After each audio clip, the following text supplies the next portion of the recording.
Simpleng-simple lang kay tatay gumawa. Oh. Oo.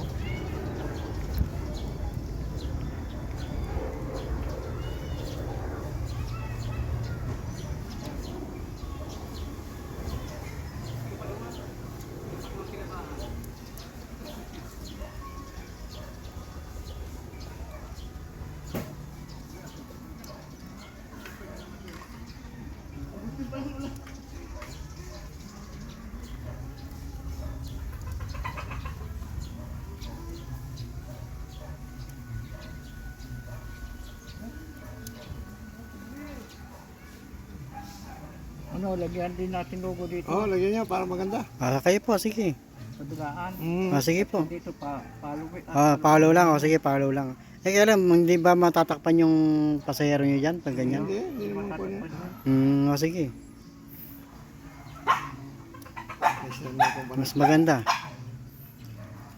Simple lang, pero may dating.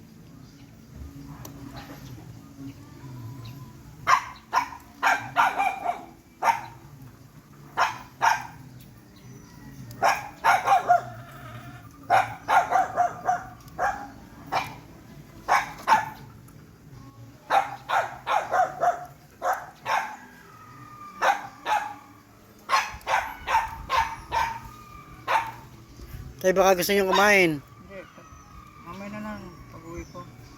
Hindi, kain tayo sa bahay. Ito po. Dahil pa ako pupuntaan din. Marami pa pala kayong customer, ha? Ingat lang kayo sa mga manloloko, boss, ha. Yung mga kwan. Mamaya sabihin, dito tayo tang, mamaya hold upin pa kayo. Maraming tao. Nakarating na ako Bicol. Nakarating na ako. Iba na kasi panahon ngayon, mga taong may manloloko, mayroong mandurugas. Oo, totoo naman yan. Kita yun sa TV, namin natin mapapanood. Kung naman mabait, pagdating sa isang sulok na hold upin pala. Dapat pala. Hold upin pala. Okay.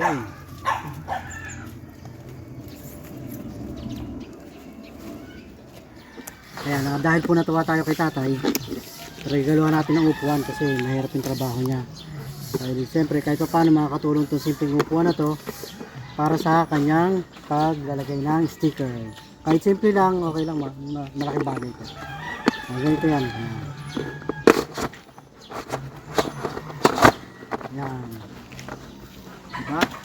Abuwa mo dito, matapang. Kahit pa paano makakatulong sa kanya para hindi siya mangawit. Abuwa ka mo.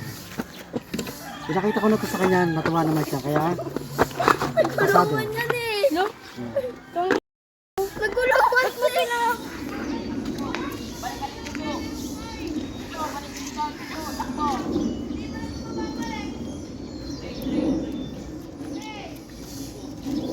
Yan, malapit na matapos.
Okay. Tapos din. Pogi na. Ano yun? Pogi na, pogi. Yan po. Salamat po sa paggawa. Ito na po yung inyong regalo. Okay, thank you. Tapos ito yung kan. Pasensya na kayo dyan ha. Okay, thank you po. Pasensya na kayo ha. Salamat. Thank you po sir, thank you. Salamat, salamat. Ayan, magkikita pa naman tayo. Thank you. Ingat, ingat. God bless. Okay, thank you. Sana makatulong sa inyo yan. Nasaan ba ang ano nito? After na, turuan mo raw. Saglit lang po. Ayan, pwede. Okay, approve. Thank you. Thank you, thank you, thank you, thank you. Ah, boss. Thank you.